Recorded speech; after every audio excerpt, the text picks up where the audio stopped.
Newly released surveillance footage shows Nick Reiner walking calmly down a Los Angeles sidewalk, a bag hanging loosely over his shoulder, his steps steady and unhurried, his posture relaxed in a way that suggests nothing out of the ordinary.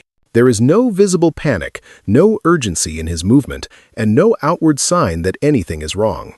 The footage, obtained by major media outlets, was recorded just hours after one of the most shocking family tragedies Hollywood has ever witnessed, and it is precisely that contrast that makes the images so deeply unsettling. Nick Reiner does not look dangerous, he does not appear unstable, and he does not resemble someone whose life has already crossed an irreversible line.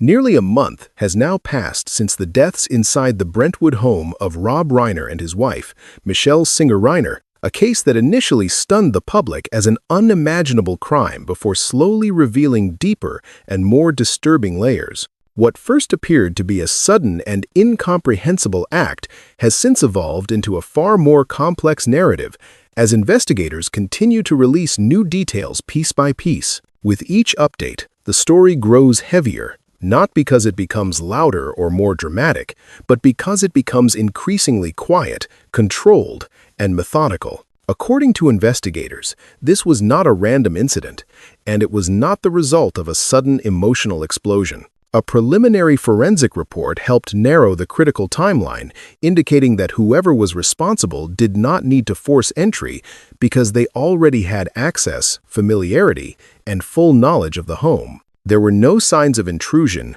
no broken doors or windows, and no struggle at the point of entry, because none were necessary. This was a space that was known, routine, and deeply familiar, which immediately shifted the direction of the investigation.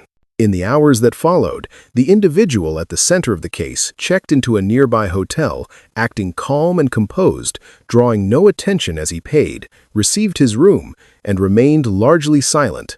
Staff reported nothing unusual, no frantic behavior, no visible distress, and no requests for help. Later that same day, surveillance cameras captured him at a gas station, purchasing a drink, pacing slightly, and scanning his surroundings before eventually being taken into custody without resistance. He did not speak, he did not explain himself, and he did not react as officers placed him under arrest.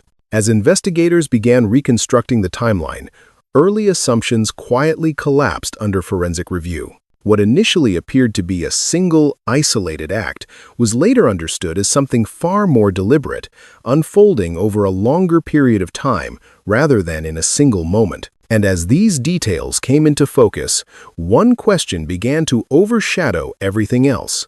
How does a night that begins in familiarity, privilege, and silence end in a loss that can never be undone? As investigators began working backward from the moment the scene was discovered, the story shifted away from shock and toward structure, because what initially felt incomprehensible slowly revealed a timeline that was anything but chaotic. A scheduled visitor arrived at the Brentwood home later that day, expecting a routine visit, only to be met with silence. Calls went unanswered. The house, usually responsive and lived in, felt closed off. When authorities were notified and entry was made, the reality inside confirmed that something irreversible had already taken place hours earlier, quietly, without interruption, and without any sign that an outside force had broken in. A preliminary forensic report soon narrowed the critical window, placing the incident sometime between midnight and the early morning hours. There were no signs of forced entry, no damaged doors or shattered windows, and no indication of a struggle at the point of access. Investigators were clear about what that meant. Whoever was responsible did not need to enter unlawfully. They knew the home, they understood its layout, its routines, and its vulnerabilities. This was not an intrusion, it was an act that occurred inside familiarity, not against it. Attention quickly turned to the hours surrounding that window. Surveillance and transactional records showed Nick Reiner moving through Los Angeles afterward in a way that drew attention precisely because it did not draw attention at all. In the early morning hours, around 4 a.m., he checked into a nearby hotel, paying calmly, receiving his room without hesitation, and remaining largely silent. Staff later told investigators there was nothing remarkable about his behavior. No agitation. No visible distress. No attempt to explain anything. Just a man sitting alone, detached, as if the world outside the room had been switched off. As the morning progressed, cameras continued to track his movements through Santa Monica. Investigators believe he may have attempted to clean himself up either before leaving the home or later at the hotel, a detail that, if confirmed, would suggest awareness rather than confusion. Yet even with that possibility, evidence still followed him. Clothing, movement patterns, and digital records quietly contradicted any idea that this was a moment lost to impulse alone. By the evening, surveillance cameras captured him again, this time at an Arco gas station near Exposition Park. He was seen buying a sports drink, pacing slightly, scanning the area, and completing the purchase without difficulty. There was no visible panic, no attempt to flee. And just minutes later, at approximately 9:15 p.m., officers working alongside federal marshals moved in and took him into custody. He did not resist, he did not speak, he did not ask questions. He simply complied, remaining silent as he was placed under arrest. As these movements were laid out in sequence, early assumptions quietly fell apart. What some initially imagined as a sudden, explosive confrontation no longer aligned with the evidence. Forensic analysis later revealed multiple serious injuries, correcting early reports that suggested a single act. Experts emphasized that such findings point to a prolonged event rather than a brief lapse, requiring proximity, control, and sustained effort. Investigators described the incident not as chaotic, but as methodical, unfolding over time rather than in seconds. What made that conclusion even more unsettling was another emerging detail. Experts believe the object used was likely taken from inside the home itself, something ordinary, accessible, and familiar. Nothing elaborate, nothing pre-planned. And yet, once again, it pointed back to knowledge of the space and comfort moving through it. The idea that the victims may have been resting when the incident began only deepened the sense of violation, transforming the home from a place of safety into the setting of something unrecognizable. By the time Rob Reiner and Michelle Singer Reiner were discovered, investigators estimated they had already been gone for several hours. That gap in time became one of the most haunting elements of the case, not because of what was seen, but because of what went unseen. No alarms, no calls, no interruption, just silence, stretching through the night until the story could no longer remain hidden. As investigators continued piecing together what happened inside the Brentwood home, public attention began shifting toward a different question, not about violence or timelines, but about what came next. Within an exceptionally short period of time, Nick Reiner had secured legal representation from Alan Jackson, one of the most recognizable and formidable defense attorneys in the country. The speed of that decision immediately stood out. Jackson is known for accepting only the most complex, high-stakes cases, and his involvement signaled that this would not be handled quietly or informally. From that moment forward, the case was no longer just a criminal investigation, but a legal battle destined for national attention. Almost immediately, questions followed, not only about strategy, but about funding. Nick Reiner did not have an independent financial base capable of supporting a defense of this magnitude. His work history consisted largely of small creative projects connected to his father, making it clear that the resources required to retain a lawyer of Jackson's stature had to come from somewhere else. As speculation grew, multiple sources familiar with the situation began suggesting that the legal fees were being covered by the Reiner family estate, an estate valued at roughly $200 million. That revelation triggered a wave of public reaction because under California law, anyone convicted of killing cannot benefit from the victim's estate. The rule is designed to prevent financial gain from violence. However, legal analysts were quick to clarify an important distinction. Before a verdict is reached, estate funds may still be used to pay for legal defense if approved by surviving relatives or estate administrators. It is technically legal, but deeply controversial, occupying a narrow gray zone where legality, ethics, and public perception collide. According to multiple insiders, the decision to allow estate funds to cover Nick's defense was not framed as an act of privilege, but as an act of humanity. Those close to the family reportedly believed that pursuing a defense centered on mental health and impairment aligned with what Rob Reiner and Michelle Singer-Reiner might have wanted for their son.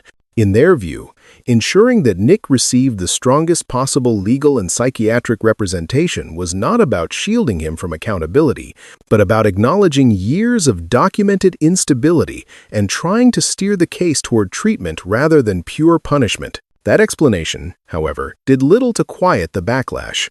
For many observers, the optics were jarring. A son accused of unimaginable violence was now being defended with resources built by the very people at the center of the tragedy. Legal experts warned that while such funding is allowed during active proceedings, it carries serious risks. Estate executives have the discretion to approve or deny such payments, and any decision made now could be challenged later, depending on the outcome of the trial. Some analysts noted that many estate administrators would refuse outright, precisely to avoid the moral and legal fallout. When reporters attempted to clarify the situation, pressing Alan Jackson outside the courthouse about who was paying his fees, he declined to comment. His refusal offered no confirmation and no denial, only reinforcing the perception that critical decisions were being made behind closed doors.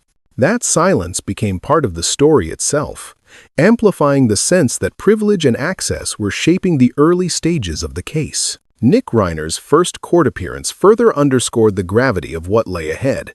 He entered wearing a standard blue inmate uniform, standing beside Jackson as the judge addressed procedural matters. Cameras were restricted, limiting public visibility and intensifying speculation.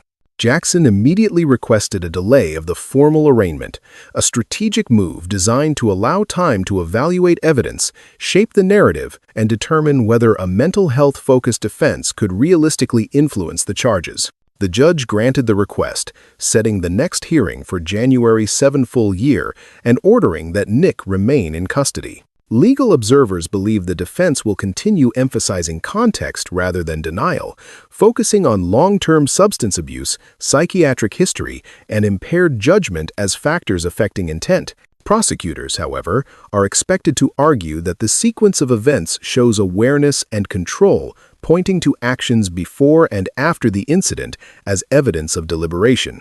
In that collision between narrative and evidence, money is not just a resource, but a lens through which the public is judging every move, forcing uncomfortable questions about whether justice feels different when privilege enters the room. Long before investigators reconstructed timelines and attorneys began shaping legal strategies, there was a night that many now view as the quiet warning sign no one fully understood at the time. The annual Christmas gathering hosted by Conan O'Brien was known in Hollywood as a rare safe space, private, relaxed, and deliberately free of cameras. It was a place where reputations were set aside and familiar faces gathered without scrutiny. Rob Reiner and Michelle Singer-Reiner had attended for years, but this time, the evening carried a different weight. Their son, Nick Reiner, was not originally on the guest list. According to multiple accounts, Rob personally reached out to Conan O'Brien to ask if Nick could attend. Those close to the family say the request did not come from pride or ambition, but from concern. Rob and Michelle were worried about Nick's mental state and did not feel comfortable leaving him alone that night.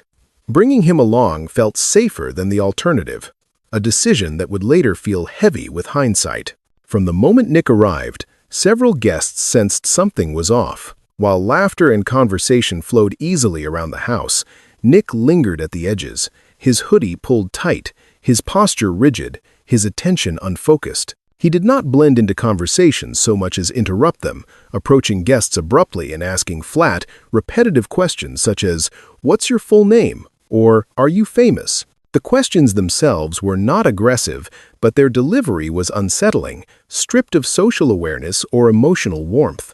Some guests answered politely and stepped away. Others exchanged uneasy glances, unable to articulate exactly why the interactions felt wrong. What stood out was not anger, but detachment. Nick appeared physically present but emotionally disconnected, as if operating on a different frequency from everyone else in the room. Several people later said the energy around him felt tense in a way that quietly disrupted the evening. As the night went on, the discomfort deepened.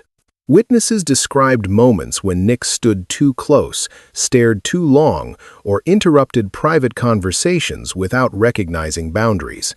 At one point, actress Jane Fonda later recalled feeling an unexplained chill during an encounter, not because of anything Nick said, but because of how it felt to be near him. When Nick interrupted a conversation involving Bill Hader, the shift in the room was immediate. Laughter faltered, voices lowered, and attention subtly turned toward the disruption. Rob Reiner noticed. Throughout the evening, he quietly monitored his son, stepping in gently when needed. At one point, he placed a hand on Nick's shoulder and asked if he was okay. Nick did not respond. He stared forward, tense and unblinking, before pulling away and walking off without explanation. Michelle did what she had done for years, smoothing over moments, smiling through concern, and attempting to hold the evening together. But by late in the night, it was clear that the situation was not improving. Voices reportedly rose just enough to draw attention. Nick accused his parents of talking about him, his tone sharp and defensive. When Rob attempted to calm him and suggested leaving, Nick pushed past, knocking over a small table of drinks. Security and hosts stepped in, including Conan O'Brien, who tried to de-escalate and suggested getting some air. The warmth of the evening evaporated, replaced by quiet discomfort. The decision to leave was made quickly. Rob guided Nick toward the car, speaking calmly, trying to regain control of the situation. Michelle followed a few steps behind, visibly shaken and silent. To most guests, it was an awkward moment they hoped would fade into nothing more than an uncomfortable memory. No one imagined it would mark the beginning of something far darker. Later that night, neighbors in Brentwood would report hearing muffled voices and faint arguing around midnight.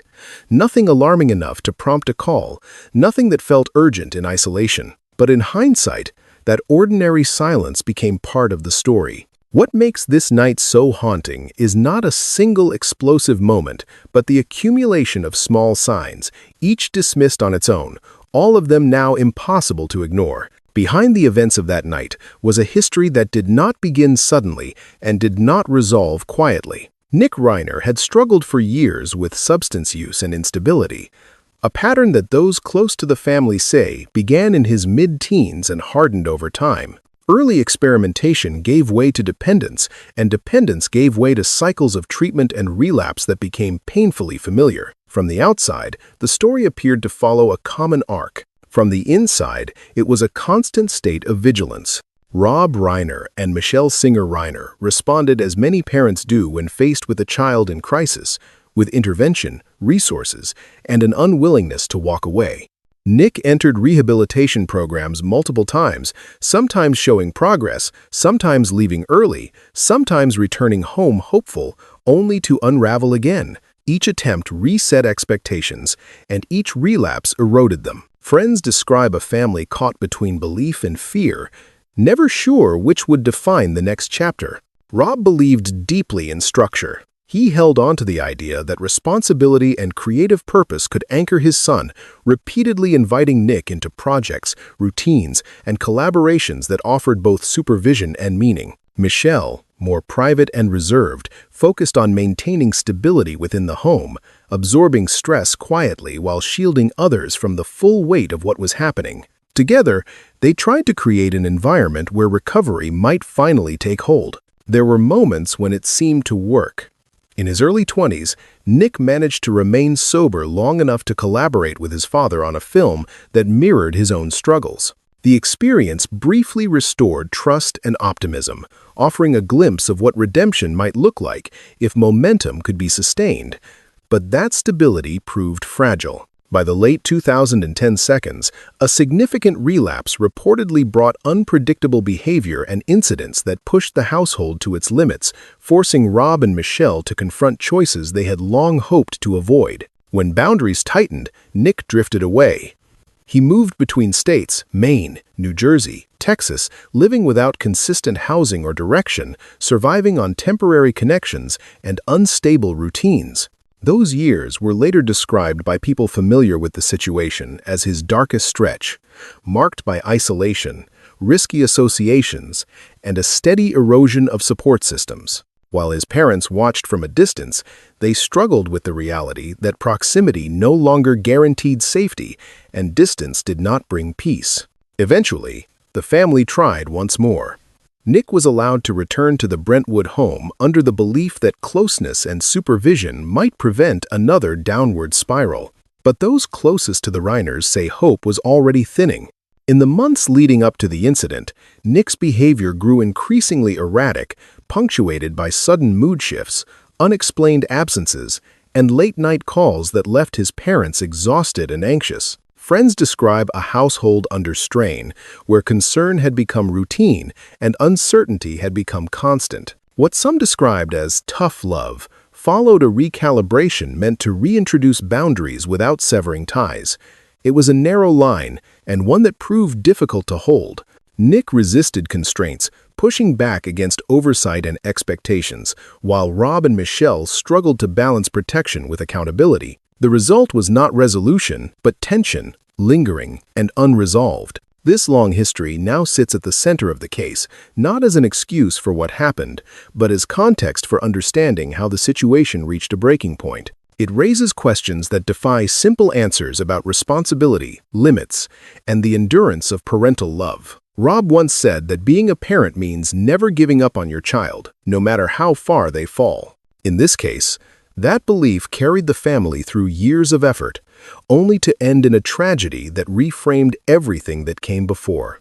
As the case moved from shock into procedure, the focus shifted from emotion to evidence. Prosecutors formally charged Nick Reiner with 2 counts of first-degree murder, accompanied by aggravating circumstances tied to multiple victims. The charges alone signaled how seriously authorities viewed the events inside the Brentwood home. From the outset, investigators emphasized that this was not being treated as a sudden accident or an unexplainable moment of chaos, but as an incident defined by sequence, proximity, and sustained action. Forensic specialists began outlining a timeline that suggested control rather than confusion. Evidence indicated that the incident unfolded over a period of time, not in a single impulsive burst. Experts noted that injuries of differing types typically point to repeated actions requiring physical effort, proximity, and intent. This was not a scenario that happened in seconds. It required awareness, movement, and follow-through. Prosecutors are expected to lean heavily on that distinction, arguing that the nature of the injuries and the lack of forced entry demonstrate familiarity with the space and deliberate access. Surveillance footage and movement tracking further complicated any narrative built around disorientation alone. Cameras placed Nick at multiple locations after the estimated time of death, including a hotel in Santa Monica, where staff reported nothing unusual beyond his silence and withdrawn demeanor. There were no frantic calls, no visible distress, no attempt to alert authorities. Instead, witnesses described someone detached, exhausted, and contained. Investigators believe Nick may have attempted to clean himself or his clothing, though they maintain that trace evidence remained, supported by biological material and location data tying him back to the scene. The defense is expected to center its strategy on diminished capacity, long-term substance use, and psychiatric instability. Alan Jackson, known for building complex narratives around mental state and intent, will likely argue that years of addiction and emotional collapse impaired Nick's ability to regulate his actions. Under California law, however, voluntary intoxication carries limited weight. At best, it may influence how intent is interpreted. It does not erase responsibility, and it does not negate the act itself. Prosecutors are prepared to counter by pointing to actions taken before and after the incident as signs of awareness. The decision to leave the scene, the calm movements captured on camera, the lack of immediate panic, and the securing of legal representation all form part of a broader argument that whatever emotional instability existed, it did not eliminate control. In cases of first-degree murder with special circumstances, that distinction is decisive. If convicted, Nick could face life imprisonment without the possibility of parole. Even without enhancements, sentencing would still likely range from 25 years to life. Beyond the courtroom, the case has already forced uncomfortable reflection. Potential witnesses reportedly include figures deeply embedded in Hollywood's social fabric, such as Conan O'Brien, Larry David, and others who encountered Nick in the hours before everything collapsed. Their testimony would not be about violence, but about warning signs, behavior, and whether something was missed or minimized because of familiarity or status. What lingers is not just a legal question, but a moral one. Where does compassion end and accountability begin? How much context explains, and how much merely describes? Rob Reiner and Michelle Singer-Reiner spent years trying to save their son, offering resources, structure, and forgiveness. That devotion is now inseparable from the tragedy itself, raising questions no verdict can fully answer. This case endures not only because of who the victims were, but because it exposes the limits of love, the boundaries of responsibility, and the uncomfortable reality that history does not always prevent catastrophe. As the trial approaches, jurors will be asked to strip away fame, sympathy, and speculation, and decide based on evidence alone. But outside the courtroom, the story will continue to resonate as a reminder that inner collapse often happens quietly, long before it becomes visible, and that by the time it does, it may already be too late. This story does not end with a verdict. Even when a jury is seated, evidence is presented, and a sentence is handed down, something remains unresolved. Because this case is not only about what happened inside a house in Brentwood, it is about the long silence that came before it, the years of warning signs that blended into routine, and the fragile belief that love, resources, and patience could always be enough. For decades, Rob Reiner built stories about flawed people searching for redemption, about second chances, and about the human capacity to change. Off-screen, he and Michelle Singer-Reiner lived a version of that same hope, trying again and again to pull their son back from the edge. Their efforts were not careless or distant. They were constant, exhausting, and deeply personal. And still, they were not enough. What makes this case so unsettling is not simply the violence, but the familiarity. The setting was a home. The people involved were family. The warning signs were visible, yet ambiguous enough to be dismissed, postponed, or reframed as something manageable. That is the part that lingers because it forces an uncomfortable question. If love, money, access to treatment, and unwavering commitment cannot always prevent collapse, then what can? As the legal process moves forward, the court will decide guilt or innocence based on evidence alone. It will measure actions, timelines, and intent. But outside the courtroom, the reckoning is broader. This case sits at the intersection of mental health, privilege, accountability, and denial, exposing how easily instability can be normalized when it unfolds slowly and close to home. In the end, this is not just a Hollywood tragedy. It is a reminder that some stories do not announce their ending. They drift toward it quietly, disguised as concern, hope, and second chances.